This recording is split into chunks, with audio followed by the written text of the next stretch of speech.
당신 뭐예요? 당장 나가요. 제 옷은 어디 있는 거예요? 나한테 무슨 짓 했어? 여기 좁은 텐트 안에서 러시아 여성이 잠자고 있는 한국 남자에게 소리치며 주먹을 날리고 있습니다.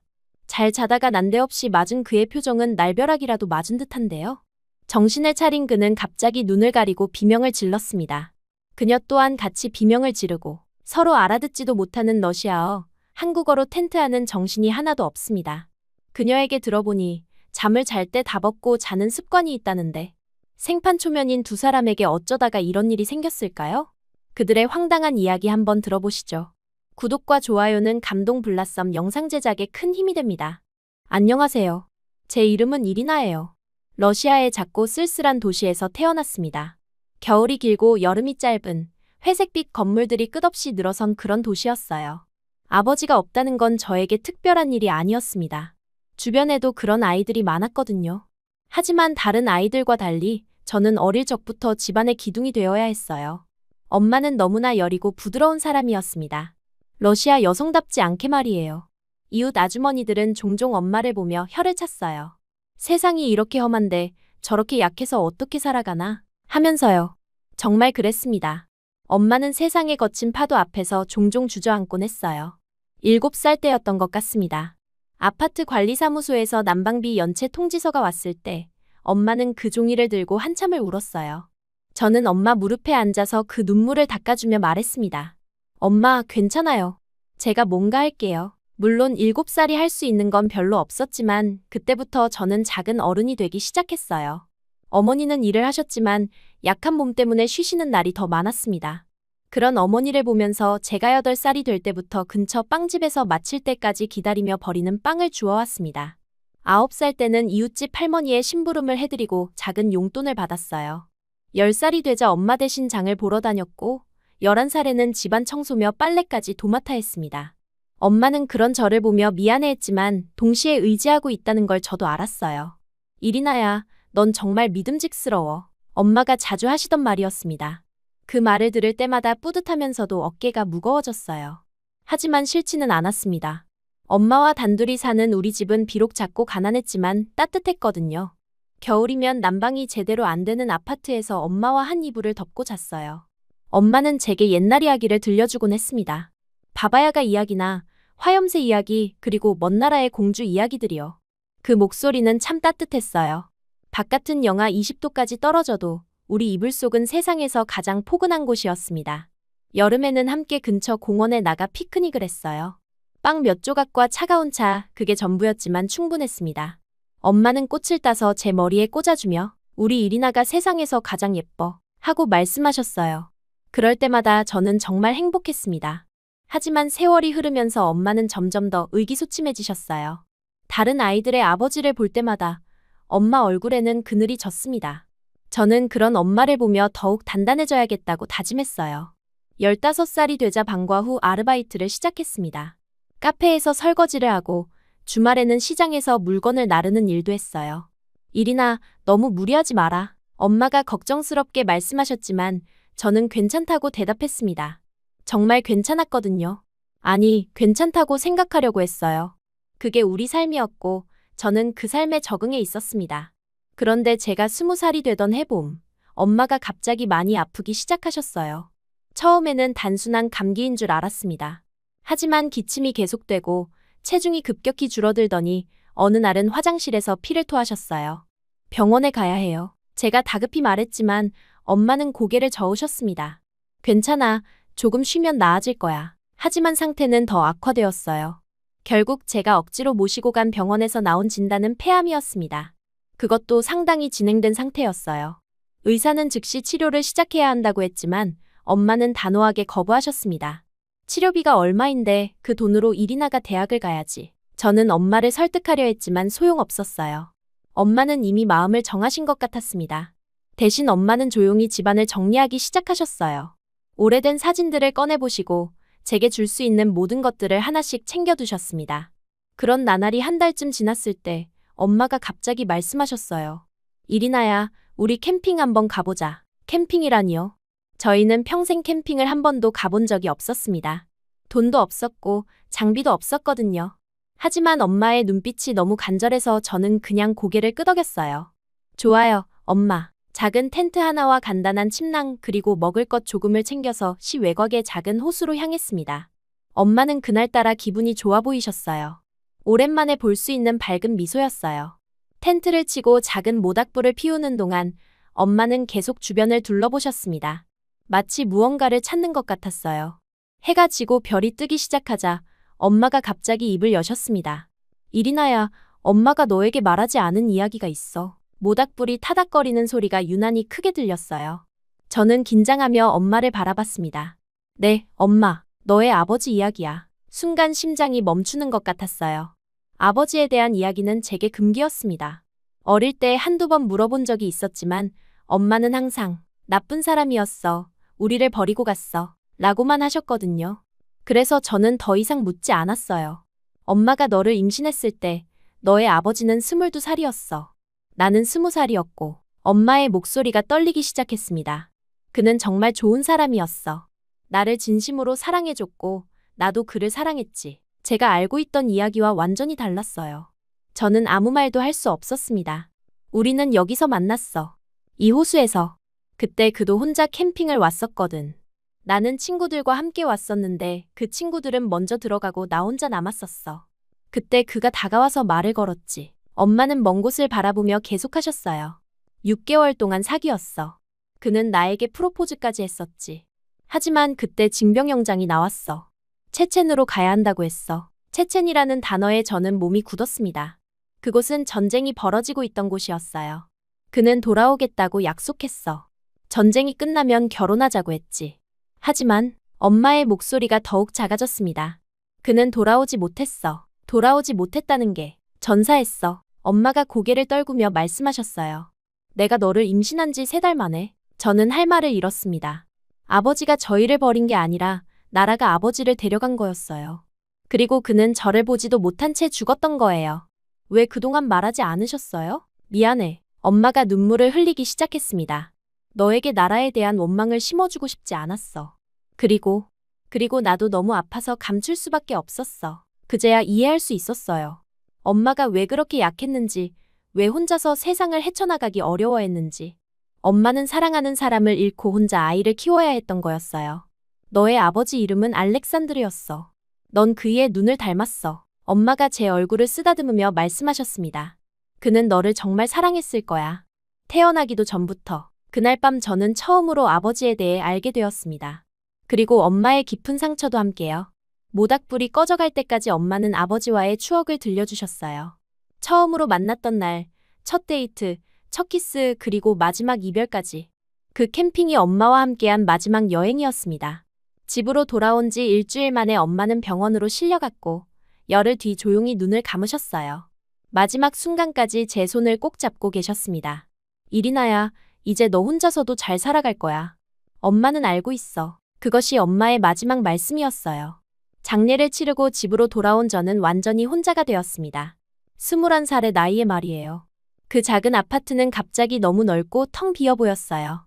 엄마의 냄새가 아직 남아있는 베개, 엄마가 자주 앉으시던 소파, 엄마가 마지막으로 마시던 차가 든 컵까지. 모든 게 엄마를 그리워하게 만들었습니다. 한 달 동안 저는 그 집에서 나가지 못했어요. 아르바이트도 그만뒀고 그냥 하루 종일 누워 있었습니다. 가끔 이웃 아주머니들이 음식을 가져다 주셨지만 먹을 수가 없었어요. 그러던 어느 날 문득 결심이 섰습니다. 이렇게 살 수는 없다고. 엄마가 원하는 것도 아니고 제가 원하는 것도 아니라고 말이에요. 저는 일어나서 집안을 정리하기 시작했습니다. 엄마의 옷들을 정리하면서 발견한 건 작은 봉투 하나였어요. 그 안에는 제법 많은 돈이 들어 있었습니다. 엄마가 몰래 모아둔 돈이었어요. 함께 들어있던 쪽지에는 이렇게 적혀 있었습니다. 이리나에게 엄마가 주지 못한 자유를 위해. 그 순간 저는 무엇을 해야 할지 알았어요. 집을 정리하고 떠나는 거였습니다. 어디든 어떻게든 말이에요. 며칠 뒤 저는 중고 캠핑카 하나를 샀습니다. 낡고 작았지만 제게는 충분했어요. 필요한 것들을 최소한으로 챙기고 나머지는 모두 정리했습니다. 그 작은 아파트와도 작별 인사를 했어요. 엄마, 저 이제 떠나요. 엄마가 못 해보신 여행을 저라도 해볼게요. 캠핑카 시동을 걸던 그 순간을 아직도 기억합니다. 떨리면서도 설레었어요. 무서웠지만 동시에 자유로웠습니다. 저는 그렇게 떠돌이 인생을 시작했어요. 처음에는 러시아 안에서만 움직였습니다. 시베리아의 넓은 평원을 지나고 우랄 산맥의 풍경을 보며 작은 마을들을 스쳐 지나갔어요. 때로는 일주일씩 같은 곳에 머물기도 했고, 때로는 하루에 수백 킬로미터를 달리기도 했습니다. 몇 달이 지나자 러시아의 국경이 보이기 시작했어요. 처음에는 망설였습니다. 과연 국경을 넘어도 될까? 하지만 여권은 있었고 돈도 충분했어요. 그래서 결심했습니다. 계속 가보자고. 핀란드를 거쳐 스웨덴으로, 스웨덴에서 노르웨이로. 북유럽의 풍경은 제가 상상했던 것보다 훨씬 아름다웠어요. 끝없는 숲과 맑은 호수, 그리고 여름에도 서늘한 바람. 러시아와는 완전히 다른 세상이었습니다. 그렇게 마침내 노르웨이의 피오르드에 도착했을 때 저는 정말 멀리 왔다는 걸 실감했어요. 집에서 수천 킬로미터 떨어진 곳, 엄마도 아버지도 모르는 땅. 하지만 이상하게 외롭지 않았습니다. 오히려 처음으로 진짜 자유를 느끼고 있었어요. 노르웨이 피오르드 지역의 작은 캠핑장에 도착한 건 저녁 무렵이었어요. 하루 종일 운전해서 몸도 마음도 지쳐 있었습니다. 캠핑장은 생각보다 한적했어요.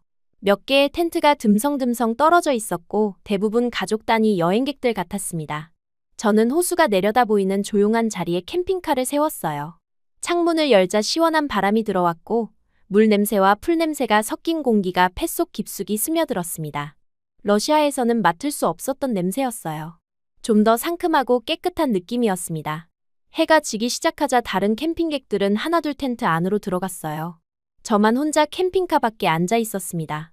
그때 문득 위스키가 생각났어요. 러시아를 떠나기 전에 샀던 보드카 한 병이 캠핑카 안에 있었거든요. 처음에는 한 모금만 마실 생각이었습니다. 하지만 첫 모금이 목구멍을 타고 내려가면서 따뜻해지자 왠지 더 마시고 싶어졌어요. 엄마가 돌아가신 후로 술을 마신 적이 없었는데 그날만큼은 정말 마시고 싶었습니다. 혼자 중얼거리며 두 번째, 세 번째 잔을 비웠어요. 별들이 하나둘 나타나기 시작했고 호수 위로 달빛이 비치고 있었습니다. 정말 아름다웠지만 동시에 너무 외로웠어요. 엄마에 대한 그리움과 앞으로에 대한 막막함이 한꺼번에 밀려왔습니다. 술이 취하기 시작하자 온 세상이 몽환적으로 보였어요. 바람 소리도, 물소리도 모든 게 멀게 느껴졌습니다. 어느새 병의 절반 이상을 마셨어요. 머리가 어지럽기 시작했지만 기분은 나쁘지 않았습니다. 오히려 한동안 느끼지 못했던 평온함 같은 게 찾아왔어요. 더 이상 잃을 것도 없고 걱정할 것도 없다는 생각이 들었습니다. 그냥 이 순간만 있을 뿐이었어요. 술에 완전히 취한 저는 캠핑카 안으로 들어가 그대로 침대에 쓰러졌습니다. 이불도 덮지 않은 채로요. 새벽 4시쯤이었을 거예요. 갑자기 화장실이 급해서 잠에서 깼습니다. 머리는 아직 어지럽고 몸은 휘청거렸지만 정말 급했어요. 혼자 살다 보니 생긴 습관으로 옷을 다 벗고 자고 있었어요. 저는 서둘러 우비만 걸치고 밖으로 나갔습니다. 새벽 공기는 차갑고 맑았어요. 캠핑장 한쪽에 가니 화장실이 있었지만 술 취한 상태에서는 그곳까지 가기가 힘들었어요. 그래서 호수 근처 나무 뒤에서 볼일을 봤습니다. 자연 속에서 이런 일은 자연스러운 거라고 생각했어요. 시야도 흐릿했고 어디가 어딘지 잘 구분이 안 됐어요. 그래도 잘 도착해서 금세 다시 잠이 들었습니다. 아무 생각도 없이 그냥 깊은 잠 속으로 빠져들었어요. 얼마나 잤을까요? 따뜻한 감촉에 서서히 잠에서 깨어났습니다. 뭔가 부드럽고 따뜻한 게 제 등에 닿아 있었어요. 처음에는 꿈인 줄 알았습니다. 하지만 점점 의식이 돌아오면서 이상하다는 생각이 들었어요. 천천히 눈을 떠보니 낯선 천장이 보였습니다. 제 캠핑카 천장이 아니었어요. 그리고 제 옆에는 잠든 사람이 있었습니다. 남자였어요. 그것도 동양인 같았어요. 순간 모든 정신이 번쩍 들었습니다. 저는 본능적으로 그 사람을 발로 세게 찼어요. 동시에 비명을 질렀습니다. 남자도 깜짝 놀라 벌떡 일어나며 소리쳤어요. 저는 계속 그를 주먹으로 때렸습니다. 무서움과 당황스러움이 뒤섞인 상태에서 무조건 공격부터 했어요. 그 남자는 제 주먹을 피하려고 하면서도 진정하라고 말했습니다. 하지만 저는 들을 수가 없었어요. 계속 소리치며 그를 밀어냈습니다. 그러자 그 남자는 급히 담요를 들어 제게 던져주며 눈을 가렸어요. 그리고 여기가 자신의 텐트라고 말했습니다. 그 말을 듣고 잠시 멈췄어요. 제 텐트가 아니라고요? 황급히 담요로 몸을 감싸고 텐트 밖으로 나갔습니다. 밖으로 나와 주변을 둘러보니 정말로 제 캠핑카가 몇 미터 떨어진 곳에 있었어요. 그리고 제가 막 나온 곳은 조그만 텐트였습니다. 순간 모든 상황이 이해됐어요. 제가 술에 취해서 엉뚱한 텐트에 들어간 거였습니다. 정말 창피하고 당황스러웠어요. 급히 캠핑카로 달려가서 옷을 제대로 갈아입고 나왔습니다. 그 남자는 텐트 앞에서 어리둥절하게 서 있었어요. 가까이 가서 보니 안경이 반쯤 부러져 있었습니다. 테이프로 대충 붙여놓은 상태였어요. 아마 제가 때렸을 때 부러진 것 같았습니다. 저는 깊게 고개를 숙이며 사과했어요. 술을 마시고 실수로 들어왔다고 설명했습니다. 그 남자는 당황한 표정으로 손을 저으며 괜찮다고 했어요. 깜짝 놀랐지만 이해한다고 말했습니다. 그런데 그 순간 그의 안경을 보고 웃음이 터졌어요. 정말 우스꽝스럽게 생겼거든요. 테이프가 코 부분에 덕지덕지 붙어 있어서 완전히 너드 같았습니다. 미안하다고 하면서도 웃음을 참을 수가 없었어요. 그도 자신의 안경을 만져보더니 쓴웃음을 지었어요. 어제도 부러졌었는데 오늘 또 부러졌다고 했습니다.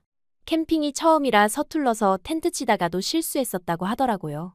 그 말을 듣고 더 웃음이 났어요. 이 사람 정말 어설픈 것 같았거든요. 처음에는 무서웠는데 이제 보니 전혀 위험해 보이지 않았습니다. 오히려 불쌍해 보였어요. 혹시 여분 안경이 있는지 물어봤더니 있긴 한데 도수가 좀 다르다고 했습니다. 그가 배낭에서 꺼낸 안경을 써보더니 얼굴을 찡그렸어요. 잘 안 보이는 모양이었습니다. 저는 안경점까지 데려다 드리겠다고 했어요. 차가 있다고 말하면서요. 제가 부러뜨린 거니까 책임져야겠다고 생각했습니다. 그리고 솔직히 말하면 오랜만에 사람과 대화하는 게 나쁘지 않았어요. 그는 잠시 망설이더니 고개를 끄덕였습니다. 그렇게 저는 그를 캠핑카에 태웠어요. 조수석에 앉은 그의 모습이 정말 어색해 보였습니다. 예비 안경을 쓰고 있어서 계속 눈을 찡그리고 있었거든요. 그는 김현우라고 자기 이름을 말했어요. 한국에서 왔다고 했습니다. 저도 일이나라고 소개하며 러시아에서 왔다고 했어요. 운전을 하면서 간단한 대화를 나눴습니다. 현우 씨는 생각보다 차근차근 말하는 스타일이었어요. 급하지 않고 차분했습니다. 러시아 남자들과는 정말 달랐어요. 여행 중이냐고 물어보니 목적이 있는 여행은 아니고 그냥 헤매고 있다고 했습니다. 인생을 다시 생각해보려고 나온 여행이라고 하더라고요. 회사도 그만두고 뭔가 새로운 걸 찾고 싶어서 나왔다고 했습니다.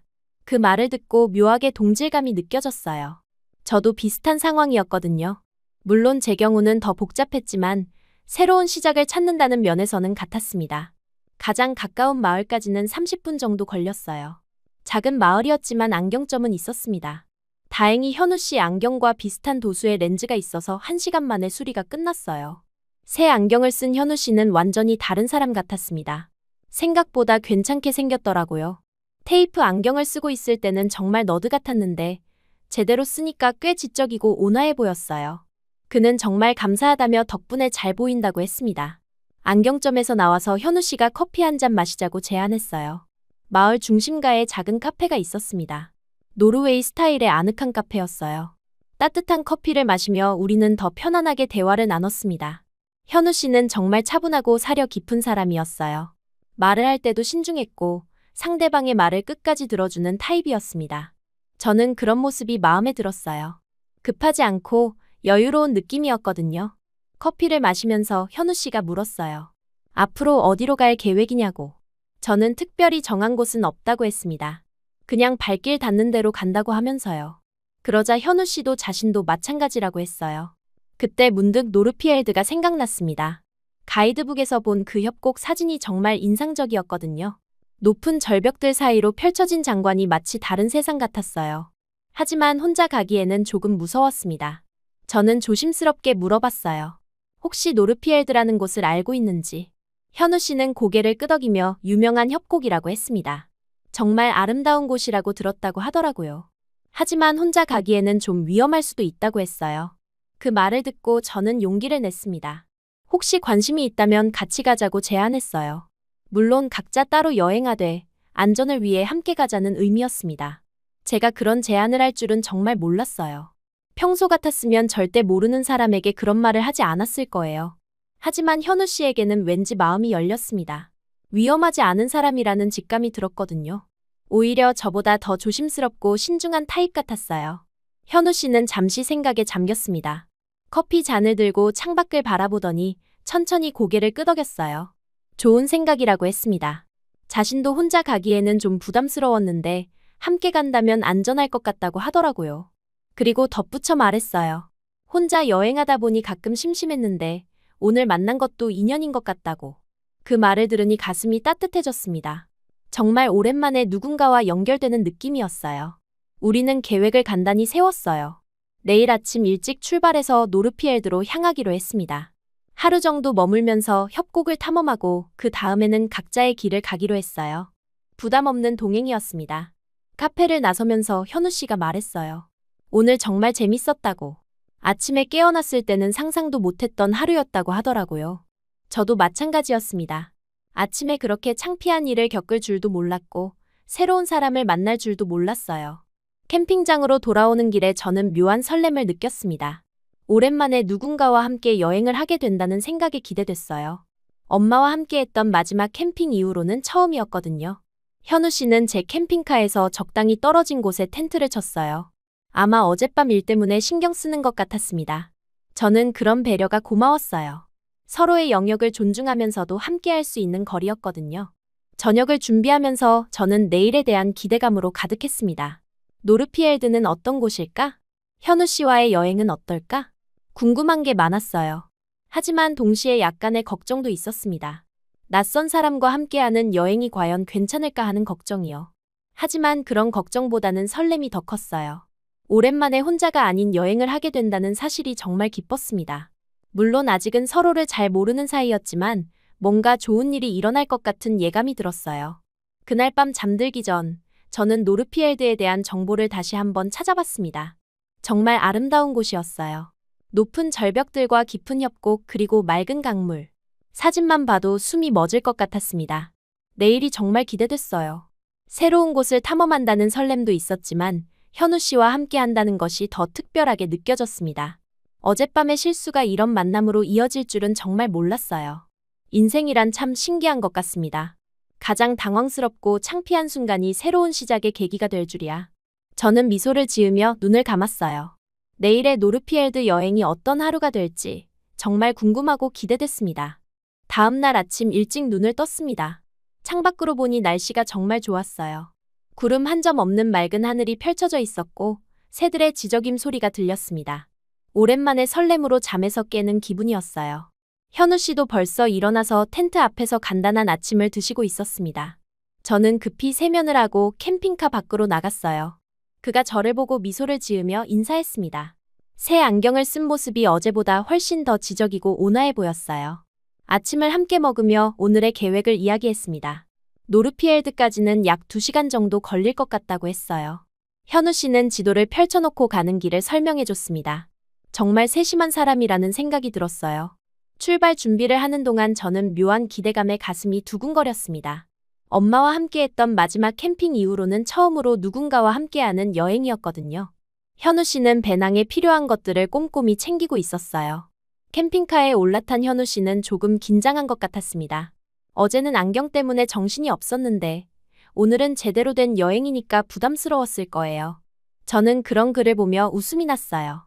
정말 순수하고 진솔한 사람 같았거든요. 노르웨이의 시골길은 정말 아름다웠습니다. 끝없이 펼쳐진 초록 들판과 멀리 보이는 산들 그리고 맑은 호수들이 계속 이어졌어요. 현우 씨는 창밖 풍경에 계속 감탄했습니다.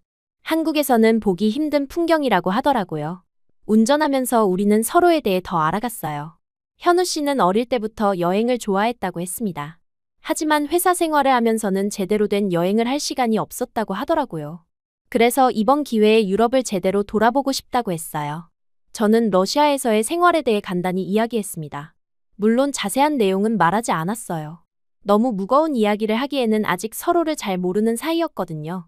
하지만 현우 씨는 제가 말하는 것들을 진지하게 들어줬어요. 1시간 반 정도 달렸을 때 날씨가 갑자기 변했습니다. 아까까지 맑았던 하늘에 먹구름이 몰려들기 시작했어요. 노르웨이 날씨가 변덕스럽다는 이야기를 들었는데 정말 그런 것 같았습니다. 현우 씨도 걱정스러운 표정으로 하늘을 올려다봤어요. 노르피엘드 입구에 도착했을 때는 이미 비가 조금씩 내리기 시작했습니다. 주차장에서 내린 우리는 어떻게 할지 고민했어요. 협곡을 걷기에는 날씨가 좋지 않았거든요. 특히 비가 많이 오면 길이 미끄러워져서 위험할 수도 있었습니다. 현우 씨가 주변을 둘러보더니 한 건물을 가리켰어요. 사우나라고 적혀 있었습니다. 노르웨이 전통 사우나 체험을 할 수 있는 곳 같았어요. 비를 피할 겸 들어가 보자고 제안했습니다. 저도 좋은 생각이라고 했어요. 사우나 입구에서 직원이 설명해줬습니다. 노르웨이 전통 방식의 사우나라고 했어요. 남녀 구분 없이 함께 들어가는 혼욕 사우나라고 하더라고요. 대신 수영복을 입고 들어가면 된다고 했습니다. 저는 괜찮다고 생각했어요. 러시아에도 비슷한 사우나가 있었거든요. 하지만 현우 씨는 조금 당황한 것 같았습니다. 한국에서는 남녀가 함께 사우나에 들어가는 일이 별로 없다고 하더라고요. 저는 그런 그가 귀엽다고 생각했어요. 정말 순진하고 예의 바른 사람 같았거든요. 탈의실에서 수영복으로 갈아입고 나왔습니다. 간단하고 단정한 스타일이었습니다. 현우 씨는 트렁크를 입고 나왔는데 역시 조금 어색해 보였어요. 사우나 안은 정말 뜨거웠습니다. 나무로 된 벤치들이 계단식으로 배치되어 있었고 가운데에는 뜨거운 돌들이 있었어요. 저는 적당한 높이의 벤치에 앉았습니다. 현우 씨는 저보다 조금 떨어진 곳에 앉았어요. 그런데 현우 씨가 안경을 벗자 표정이 이상해졌습니다. 눈을 가늘게 뜨고 주변을 살피더라고요. 안경 없이는 잘 안 보이는 모양이었어요. 저는 그런 그를 보며 웃음이 났습니다. 정말 어리둥절한 표정이었거든요. 그때 현우 씨가 저를 보더니 갑자기 헉하고 놀라는 표정을 지었어요. 그러더니 급히 고개를 돌리며 손으로 눈을 가렸습니다. 무슨 일인지 몰라서 물어봤더니 제가 알몸인 줄 알았다고 하더라고요. 안경을 벗어서 잘 안 보였던 거였어요. 저는 그 말을 듣고 터져나오는 웃음을 참을 수가 없었습니다. 정말 순진하고 착한 사람이구나 하는 생각이 들었어요. 제가 수영복을 입고 있다고 말해줬더니 그제야 안심한 듯 고개를 돌렸습니다. 하지만 여전히 조금 어색해하고 있었어요. 사우나에서 땀을 충분히 빼고 나온 후 우리는 휴게실에서 차가운 음료를 마셨습니다. 밖에는 여전히 비가 내리고 있었어요. 현우 씨는 아까 일 때문에 계속 미안해했습니다. 저는 괜찮다고 오히려 재미있었다고 말했어요. 비가 그칠 때까지 기다리기로 했습니다. 휴게실에는 우리 말고도 몇 명의 사람들이 있었어요. 대부분 현지인들 같았습니다. 저희처럼 갑작스런 비를 피해온 사람들인 것 같았어요. 현우 씨와 저는 창가 자리에 앉아 밖을 바라봤습니다. 시간이 지나면서 비가 점점 더 세게 내리기 시작했어요. 오늘 협곡 구경은 힘들 것 같았습니다. 현우 씨도 아쉬워했지만 어쩔 수 없다고 했어요. 대신 내일 날씨가 좋아지면 그때 가자고 제안했습니다. 저는 그런 현우 씨의 모습이 마음에 들었어요. 계획이 틀어져도 짜증내지 않고 상황을 받아들이는 여유가 있었거든요. 러시아 남자들 중에는 이런 일이 생기면 화를 내거나 불평하는 사람들이 많았는데 현우 씨는 정말 달랐습니다. 휴게실 직원이 다가와서 맥주를 추천했어요. 노르웨이 현지 맥주라고 하면서 사우나 후에 마시면 정말 시원하다고 하더라고요. 현우 씨가 저에게 괜찮냐고 물어봤습니다. 저는 좋다고 대답했어요. 어차피 오늘은 더 이상 운전할 일도 없을 것 같았거든요. 맥주를 마시니 정말 시원했습니다. 사우나에서 뜨거워진 몸에 차가운 맥주가 스며드는 느낌이 좋았어요. 현우 씨도 맛있다며 미소를 지었습니다. 분위기가 한결 편안해졌어요. 두 번째 맥주를 마실 무렵 저는 현우 씨에게 개인적인 이야기를 하고 싶어졌습니다. 술 기운 때문이기도 했지만 그보다는 그가 정말 믿을 만한 사람이라는 확신이 들었기 때문이었어요. 오늘 하루 종일 그의 모습을 보면서 느낀 것이었습니다. 저는 조심스럽게 입을 열었어요. 어머니에 대한 이야기부터 시작했습니다. 엄마가 얼마나 여리고 따뜻한 사람이었는지, 그리고 제가 어떻게 어린 시절부터 집안의 기둥 역할을 해야 했는지 말했어요. 현우 씨는 아무 말 없이 끝까지 들어줬습니다. 엄마의 병에 대해서도 이야기했어요. 치료를 거부했던 엄마의 마음을 이해할 수 없었다는 것, 그리고 마지막 캠핑에서 처음으로 아버지에 대한 진실을 알게 된 것까지. 말하면서 눈물이 날 것 같았지만 참았습니다. 현우 씨는 정말 훌륭한 청취자였어요. 중간에 끼어들거나 성급한 조언을 하지 않았습니다. 그냥 묵묵히 제 이야기를 들어줬어요. 가끔 고개를 끄덕이거나 이해한다는 표정을 지을 뿐이었습니다. 제가 왜 여행을 시작하게 되었는지도 설명했어요. 엄마를 잃고 혼자가 된 후의 공허함, 그리고 새로운 삶을 찾고 싶어서 떠나게 된 과정을, 러시아에서 노르웨이까지 오게 된 긴 여정에 대해서도 간단히 말했습니다. 이야기를 다 하고 나니 마음이 한결 가벼워졌어요. 오랜만에 누군가에게 제 속마음을 털어놓은 것 같았습니다. 엄마 말고는 이렇게 깊은 이야기를 나눈 사람이 없었거든요. 현우 씨는 정말 특별한 사람이라는 생각이 들었어요. 현우 씨가 조용히 말했습니다. 정말 힘들었을 거라고, 그리고 지금까지 혼자서 잘 견뎌온 게 대단하다고 하더라고요. 그 말을 들으니 코끝이 찡해졌어요. 누군가 제 상황을 이해해준다는 게 이렇게 고마울 줄 몰랐습니다. 현우 씨도 자신의 이야기를 들려줬어요. 한국에서의 치열한 경쟁 사회, 회사에서의 스트레스, 그리고 인생의 의미를 찾지 못해 방황했던 시간들에 대해서 말이에요. 저와는 다른 종류의 고민이었지만 새로운 시작을 찾는다는 면에서는 비슷했습니다. 세 번째 맥주를 마실 즈음 밖에 비가 조금 약해지기 시작했어요. 하지만 여전히 내리고 있었습니다. 현우 씨는 오늘은 그냥 휴식하는 날로 생각하자고 했어요. 내일 날씨가 좋아지면 그때 협곡을 구경하자고 하면서요. 저는 그런 현우 씨의 여유로운 태도가 좋았습니다. 급하지 않고 상황에 맞춰 유연하게 계획을 바꿀 수 있는 사람이었거든요. 러시아에서 만났던 남자들은 대부분 고집이 세고 융통성이 없었는데 현우 씨는 정말 달랐어요. 시간이 흐르면서 술 기운이 올라왔습니다. 평소에 술을 많이 마시지 않아서 빨리 취하는 편이었거든요. 아니, 사실 러시아 사람치고는 술이 약한 편이었어요. 현우 씨는 저보다 더 취한 것 같았습니다. 얼굴이 빨개져 있었고 말도 조금씩 어눌해지기 시작했어요. 네 번째 맥주를 마시자 현우 씨는 완전히 취해버렸어요. 눈이 풀려있고 말도 제대로 못하는 상태였습니다. 저는 러시아에서 술 취한 사람들을 많이 봐왔기 때문에 익숙했지만 현우 씨는 정말 술이 약한 것 같았어요. 해가 지기 시작하자 비도 거의 그쳤습니다. 우리는 사우나를 나와서 주차장으로 향했어요. 현우 씨는 많이 비틀거렸고 제가 부축해줘야 할 정도였습니다. 중간중간 멈춰서 쉬어가며 겨우 캠핑카까지 도착했어요. 현우 씨가 텐트를 치겠다고 중얼거렸지만 이 상태로는 불가능해 보였어요. 게다가 바닥이 아직 젖어 있어서 텐트를 치기에도 좋지 않았습니다. 저는 그냥 캠핑카에서 함께 자자고 제안했어요. 현우 씨는 취한 상태에서도 미안하다고 계속 사과했습니다. 민폐 끼치는 것 같다고 하면서요. 저는 괜찮다고 했어요. 어차피 혼자 자기에는 캠핑카가 너무 넓었거든요. 캠핑카 안으로 현우 씨를 부축해서 들어갔어요. 그는 침대에 앉자마자 비틀비틀했습니다. 완전히 만취 상태였어요. 저는 그에게 물을 한 컵 주고 편안하게 누우라고 했습니다. 현우 씨는 취한 목소리로 계속 고맙다고 말했어요. 오늘 정말 즐거웠다고, 이런 사람을 만나게 되어 기쁘다고 하더라고요.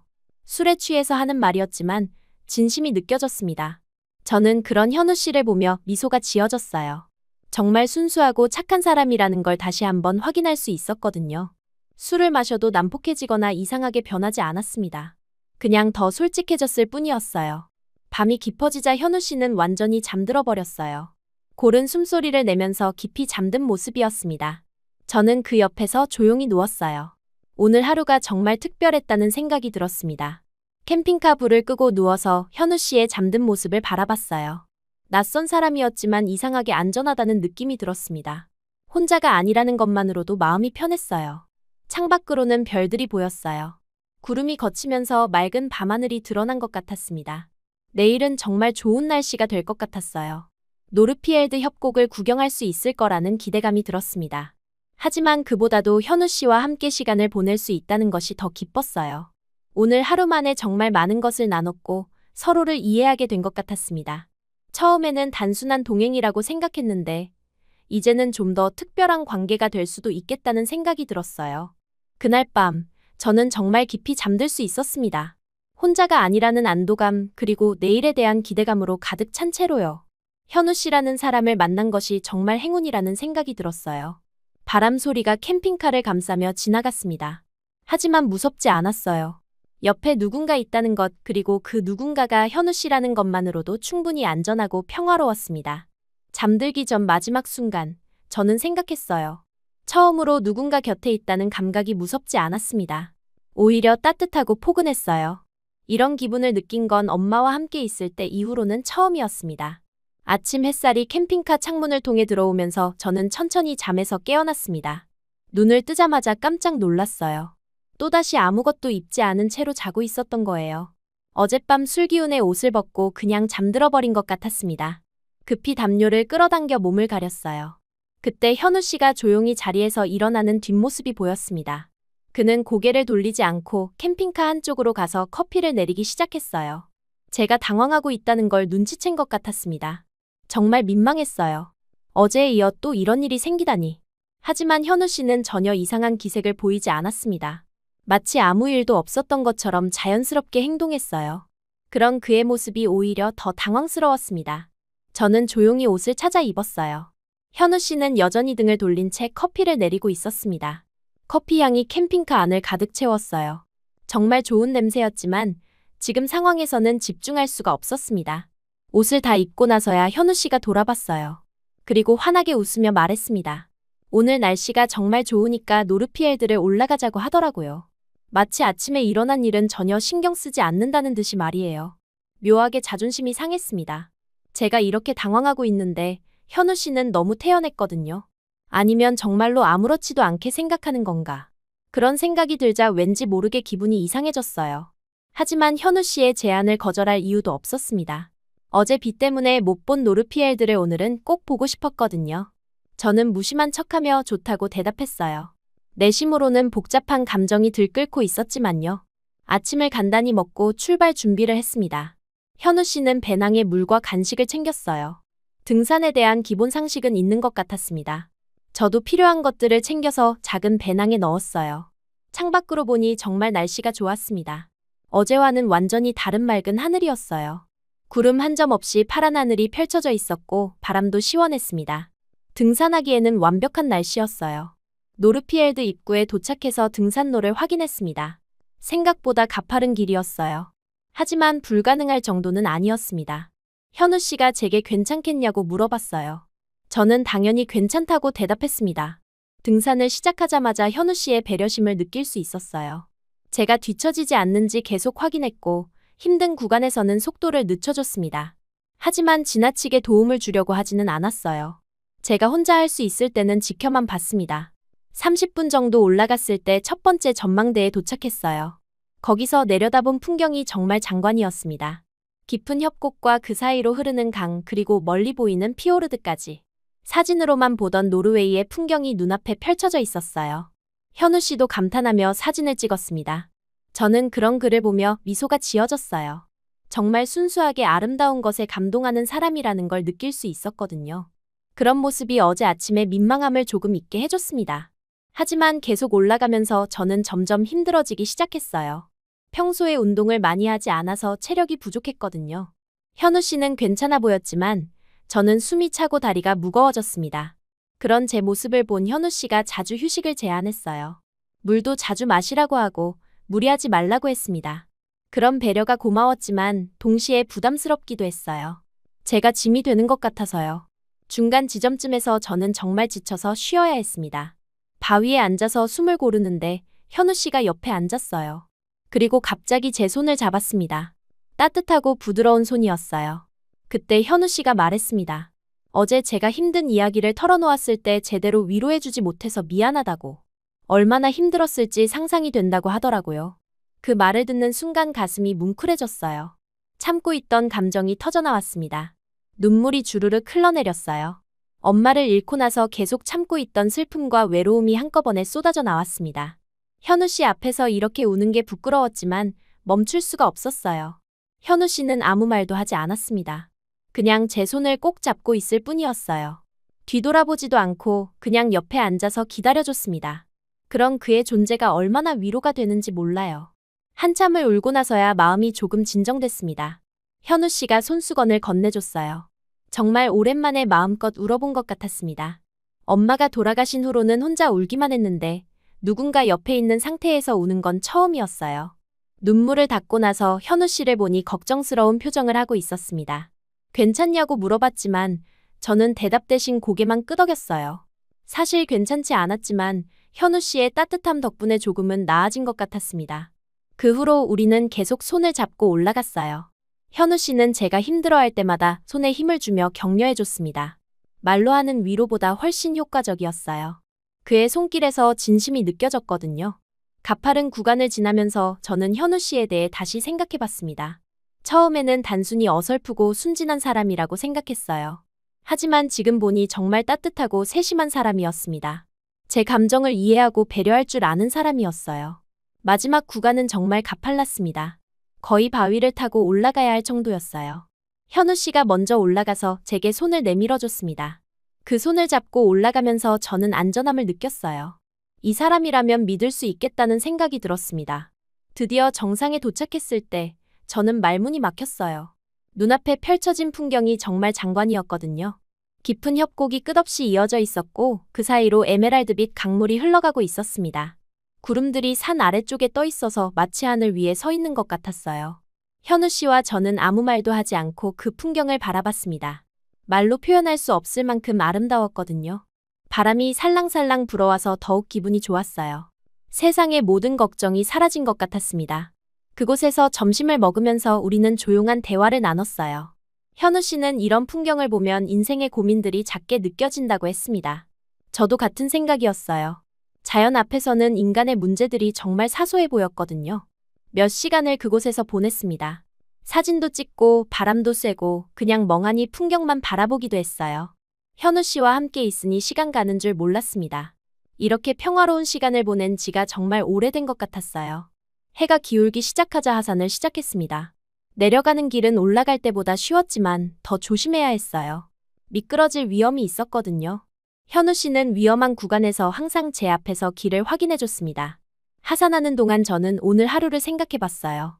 아침에는 민망했던 일도 있었고, 중간에는 울기도 했지만, 전체적으로는 정말 좋은 하루였습니다.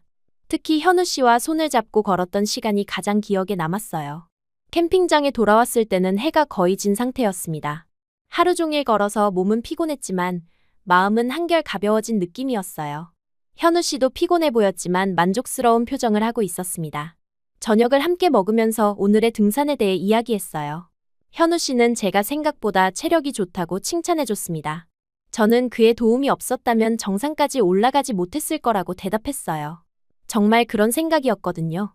해가 지기 시작하자 현우 씨는 자신의 텐트로 들어갔어요. 저도 캠핑카로 향했습니다. 각자의 공간에서 하루를 정리하는 시간이었어요. 하지만 캠핑카 안에서 혼자 있으니 왠지 허전했습니다. 창밖으로 현우 씨의 텐트가 보였어요. 희미한 불빛이 새어 나오고 있었습니다. 아직 잠들지 않은 것 같았어요. 저는 침대에 누워서 오늘 하루를 되돌아봤습니다. 정말 특별한 하루였어요. 하지만 시간이 지날수록 더 이상 참을 수 없는 감정이 밀려왔어요. 혼자 있기가 싫었습니다. 현우 씨와 함께 있고 싶었어요. 오늘 하루 종일 느꼈던 그 따뜻함을 더 느끼고 싶었습니다. 1시간 정도 뒤척이다가 저는 용기를 냈어요. 캠핑카에서 내려 현우 씨의 텐트로 걸어갔습니다. 마음이 두근거렸지만 이 감정을 더 이상 억누를 수가 없었어요. 텐트 앞에서 잠시 망설였습니다. 정말 들어가도 될까? 하지만 오늘 하루 종일 함께 보내면서 느꼈던 현우 씨의 따뜻함을 생각하니 더 이상 혼자 있고 싶지 않았어요. 조용히 텐트 지퍼를 열었습니다. 현우 씨는 책을 읽고 있었어요. 제가 들어오자 깜짝 놀란 표정을 지었습니다. 저는 조심스럽게 말했어요. 오늘은 같이 자고 싶다고. 현우 씨는 잠시 말을 잃은 것 같았어요. 그러더니 천천히 고개를 끄덕였습니다. 들어오라고 했어요. 그의 목소리에는 따뜻함과 함께 뭔가 다른 감정도 담겨 있었습니다. 텐트 안은 생각보다 아늑했어요. 두 사람이 가까이 있기에는 충분한 공간이었습니다. 현우 씨가 자리를 정리해주고 제게 담요를 건네줬어요. 하지만 분위기는 어젯밤과는 완전히 달랐습니다. 나란히 누웠지만 서로를 의식하고 있다는 걸 느낄 수 있었어요. 공기 중에는 긴장감과 기대감이 섞여 있었습니다. 현우 씨의 숨소리가 평소보다 조금 빨라진 것 같았어요. 저는 용기를 내서 현우 씨에게 더 가까이 다가갔습니다. 그의 체온을 느낄 수 있을 정도로 말이에요. 현우 씨도 저를 바라보며 조심스럽게 제 손을 잡았습니다. 그 순간 모든 것이 자연스럽게 시작됐어요. 우리는 서로를 바라보며 천천히 가까워졌습니다. 현우 씨의 눈빛에서 저와 같은 마음을 읽을 수 있었어요. 더 이상 말이 필요하지 않았습니다. 마음이 통하는 순간이었어요. 그 밤은 정말 길고 깊었습니다. 자연의 밤보다도 더 긴 시간을 함께 보낸 것 같았어요. 서로의 온기를 느끼며 진짜 연결되어 있다는 감각을 경험했습니다. 지금까지 느껴보지 못했던 완전함이었어요. 현우 씨는 정말 부드럽고 세심했어요. 제 마음을 헤아리며 조심스럽게 다가왔습니다. 급하지 않고 천천히 제가 편안할 수 있도록 배려해줬어요. 그런 그의 모습에서 진짜 사랑을 느낄 수 있었습니다. 저도 현우 씨에게 제 모든 마음을 전했어요. 지금까지 혼자 견뎌왔던 외로움, 그리고 현우 씨와 함께 있을 때 느끼는 행복까지 모든 감정을 나누며 하나가 되는 느낌이었습니다. 밤이 깊어갈수록 우리는 더욱 가까워졌어요. 말없이도 서로의 마음을 이해할 수 있었습니다. 이런 깊은 연결감을 느낀 건 처음이었어요. 현우 씨도 같은 마음인 것 같았습니다. 새벽이 다가올 때까지 우리는 서로를 놓지 않았어요. 때로는 열정적으로, 때로는 부드럽게 서로를 감쌌습니다. 북유럽의 차가운 밤 공기와는 대조적으로 텐트 안은 뜨거웠어요. 그 시간 동안 저는 정말 완전한 행복을 느꼈습니다. 현우 씨와 함께 있을 때만 느낄 수 있는 특별한 감정이었어요. 더 이상 혼자가 아니라는 것, 그리고 누군가 저를 진심으로 원한다는 것을 확실히 알 수 있었습니다. 현우 씨도 저에게 속삭였어요. 이런 기분은 처음이라고, 저와 함께 있으면 모든 게 완벽하다고 하더라고요. 그 말을 들으니 가슴이 뭉클해졌습니다. 저도 같은 마음이었거든요. 마침내 새벽이 밝아오기 시작했을 때 우리는 서로를 꼭 안고 있었어요. 지친 몸이었지만 마음은 충만했습니다. 이런 밤을 보낸 건 제 인생에서 처음이었어요. 현우 씨의 품에서 저는 진짜 안전함을 느꼈습니다. 그동안 혼자 견뎌왔던 모든 외로움이 사라진 것 같았어요. 이제 정말 혼자가 아니라는 확신이 들었습니다. 잠들기 전 마지막 순간, 현우 씨가 제게 말했어요. 오늘 밤이 정말 특별했다고, 그리고 저를 정말 사랑한다고 하더라고요. 저도 같은 마음이라고 대답했습니다. 그렇게 우리는 서로를 안고 잠에 들었어요. 외로움이 아닌 진짜 온기 속에서 말이에요. 그 밤은 제 인생에서 가장 뜨겁고 아름다운 밤이었습니다. 현우 씨와 진짜 하나가 된 밤이었어요. 아침이 밝았을 때 저는 현우 씨 옆에서 눈을 떴습니다. 어젯밤 일이 꿈이 아니었다는 걸 확인하는 순간이었어요. 우리는 서로를 보며 어색한 듯 웃었습니다. 하지만 그 웃음 속에는 뭔가 깊은 무언가가 있었어요. 현우 씨가 먼저 일어나서 커피를 타기 시작했습니다. 저는 잠시 누워서 그의 뒷모습을 바라봤어요. 어젯밤 함께 잤다는 사실이 신기했지만 동시에 자연스럽게 느껴졌습니다. 전혀 어색하지 않았어요. 커피 향이 텐트 안을 가득 채우자 저도 일어났습니다. 현우 씨가 제게 컵을 건네주면서 말했어요. 러시아 남자들은 쉽게 말한다면서요? 자신은 장난으로 그런 거 안 한다고 했습니다. 저에 대해 더 알고 싶다고 진지하게 말하더라고요. 그 말이 제 마음을 완전히 흔들어 놨어요. 지금까지 만났던 남자들과는 정말 다른 사람이라는 걸 확실히 알 수 있었습니다. 진심이 담긴 목소리였거든요. 저는 그런 현우 씨를 보며 가슴이 따뜻해지는 걸 느꼈어요. 그날부터 우리는 노르웨이를 함께 여행했습니다. 원래는 각자의 길을 갈 예정이었는데 자연스럽게 동행이 계속됐어요. 현우 씨도 저도 헤어지고 싶지 않았던 것 같습니다. 며칠이 흘러도 작별 인사를 꺼내지 않았거든요. 피오르드의 아름다운 풍경들을 함께 보며 우리는 더욱 가까워졌어요. 물안개가 자욱한 아침에 손을 잡고 걸었고 해질녘에는 나란히 앉아 노을을 바라봤습니다. 매일매일이 꿈 같았어요. 이런 행복이 있다는 걸 처음 알았습니다. 현우 씨는 정말 세심한 사람이었어요. 제가 피곤해하면 미리 알아채고 휴식을 제안했고 제가 좋아할 만한 장소를 찾아서 데려가기도 했습니다. 제 기분을 살피는 능력이 정말 뛰어났어요. 엄마 이후로는 처음으로 누군가의 진짜 배려를 받는 기분이었습니다. 저도 현우 씨를 위해 뭔가 하고 싶었어요. 러시아 요리를 해주기도 하고 현우 씨가 관심 있어 하는 노르웨이 역사에 대해 함께 알아보기도 했습니다. 서로를 위해 무언가를 한다는 게 이렇게 즐거운 일인지 몰랐어요. 일주일이 지나자 저는 현우 씨 없는 삶을 상상할 수 없게 됐습니다. 아침에 눈을 뜨면 그의 미소를 보고 싶었고 밤에는 그의 목소리를 들으며 잠들고 싶었어요. 이런 감정이 사랑인지는 확실하지 않았지만 분명한 건 현우 씨가 제게 특별한 존재가 되었다는 거였습니다. 현우 씨도 비슷한 마음인 것 같았어요. 제가 잠시 혼자 있으면 불안해하는 모습을 보였고 항상 제 곁에 있으려고 했습니다.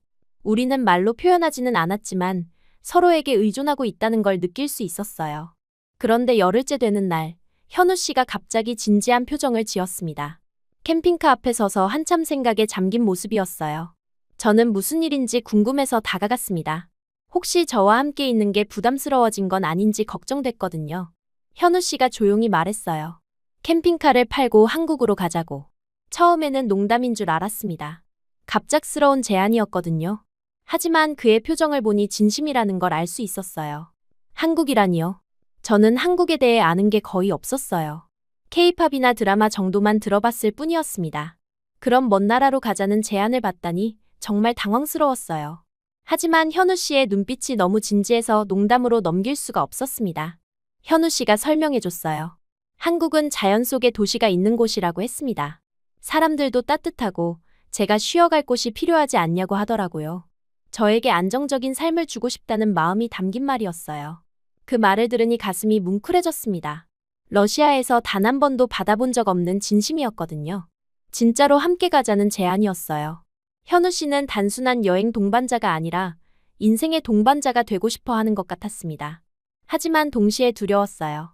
모든 걸 버리고 낯선 나라로 가는 것이 과연 옳은 선택일까? 현우 씨를 따라가는 게 너무 의존적인 건 아닐까?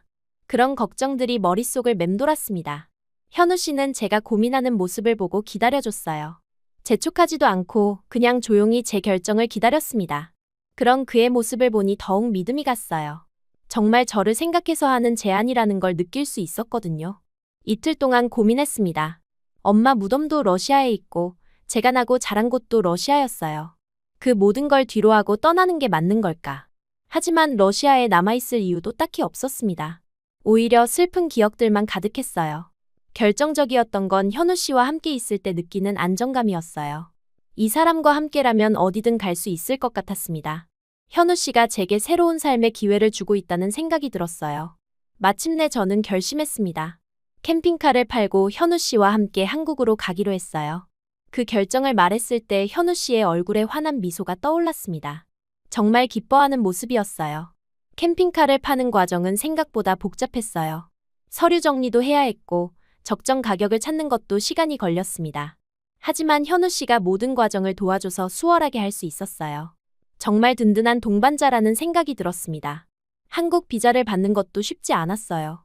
러시아 국적자가 한국에 장기 체류하려면 여러 조건을 충족해야 했거든요. 하지만 현우 씨가 모든 걸 알아봐주고 도와줘서 비자를 받을 수 있었습니다.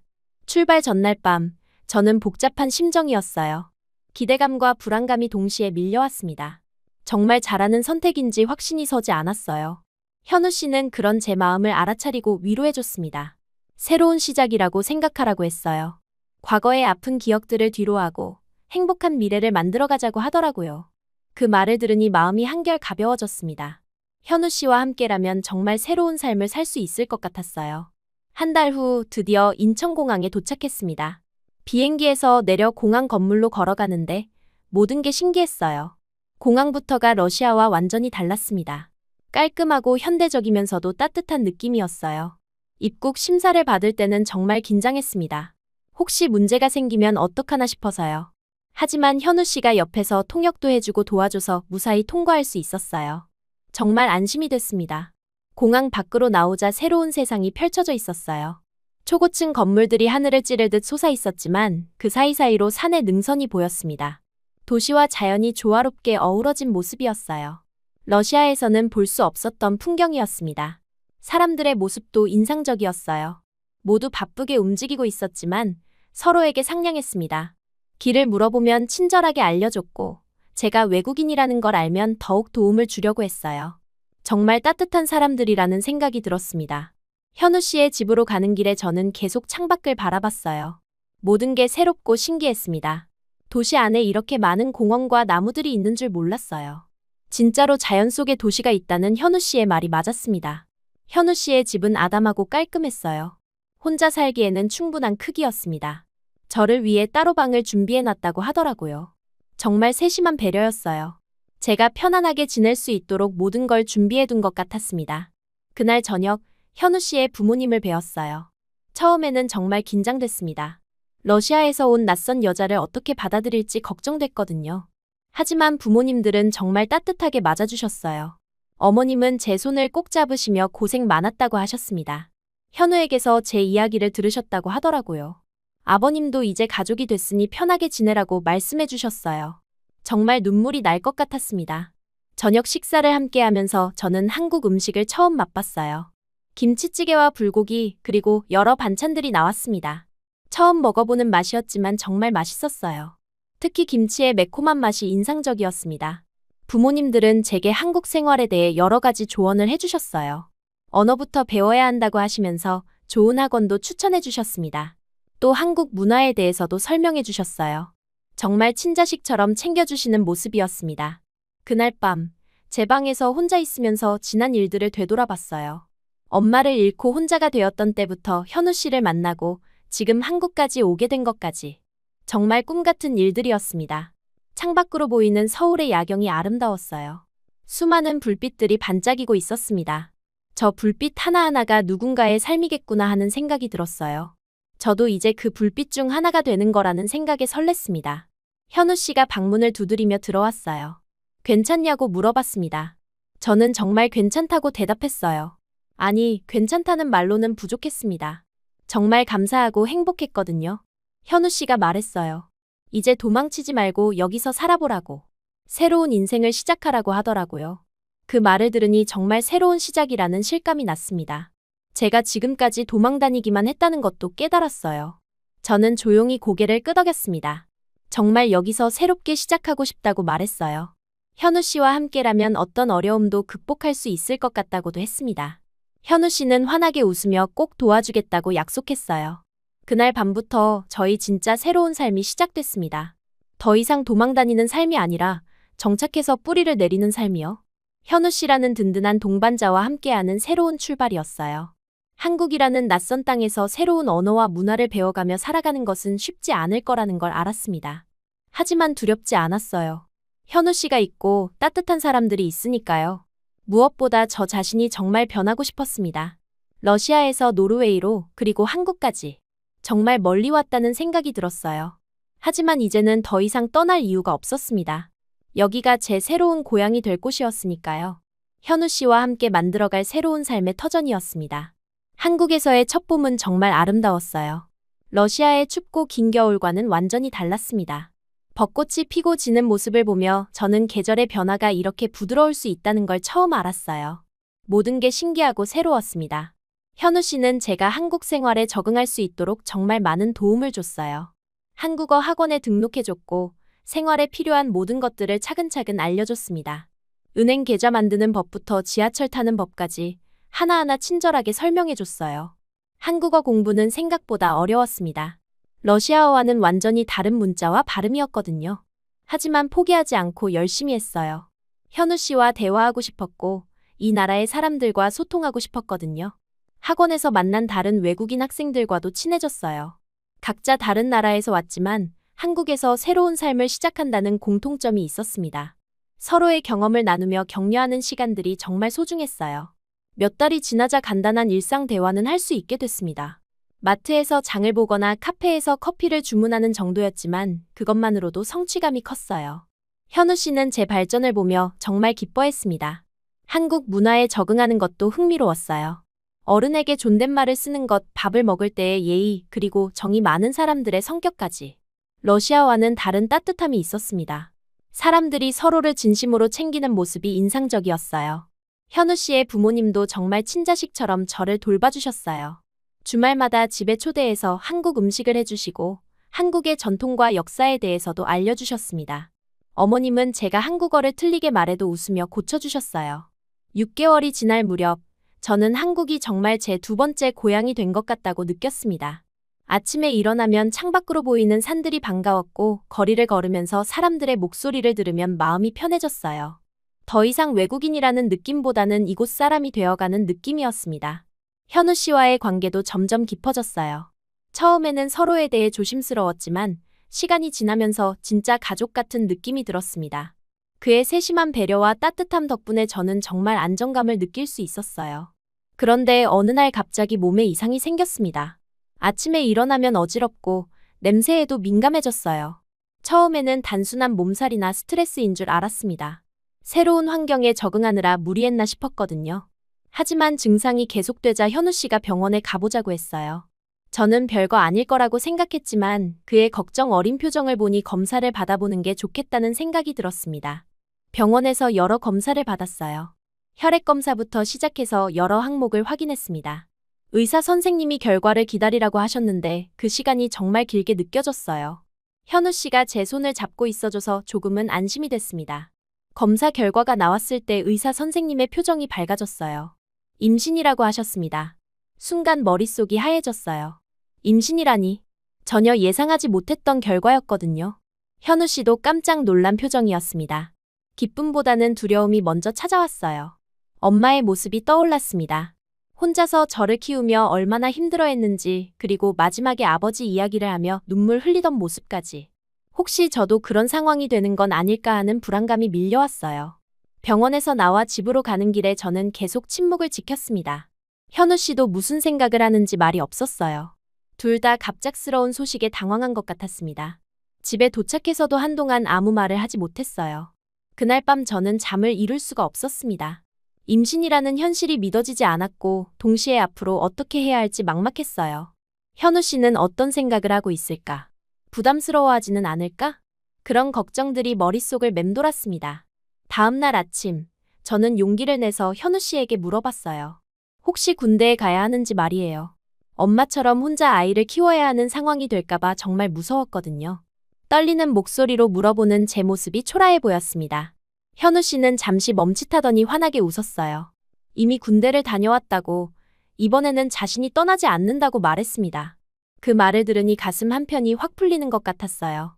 엄마와는 다른 상황이라는 걸 확인할 수 있었거든요. 저는 그제야 눈물이 터져나왔습니다. 기쁨과 두려움 그리고 안도감이 뒤섞인 복잡한 감정이었어요. 현우 씨는 저를 꼭 안아주며 괜찮다고 위로해줬습니다. 그러면서 말했어요. 이제 여행을 끝내고 정말 집으로 가자고.